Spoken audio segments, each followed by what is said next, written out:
Балдар баарыңарга салам, биз сомодо келген эзге кыйын мисал талдайбыз. Бул кандай мисал? H бул 5 бөлчөк сандардын суммасы. Эмнени табышыбыз керек?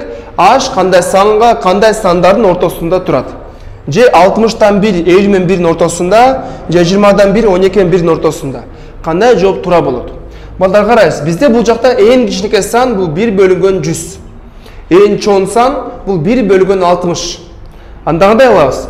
Эң кичинекей сан 1 бөлүнгөн 100'дү бул жерге жазабыз. Андан бизде негизи канча сан бар балдар? 5 сан бар, туурабы? Анда 1 бөлүнгөн 100'дү 5 ге көбөйтөбүз. H болсо, ушул сандан чоң болуш керек. Эмнеге? Себеби эң кичинекей сан бизде 1 бөлүнгөн 100.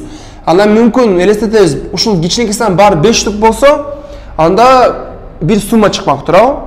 Бирок ушул сумма болушу мүмкүн эмес. H андай суммадан эме болот, чоң болуш керек.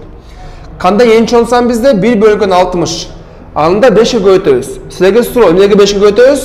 Туура, себеби бизде 5 сан бар. Андан карайсыз, 5 менен 20 кыскарат. 1 бөлүнгөн 20 H 5 менен 60 кыскарат. 1 бөлүнгөн 12. Эми кандай болду? Биз көргөндөй туура жообубуз В болду. Мисал баарга түшүнүктүү болду. Сага чоң рахмат.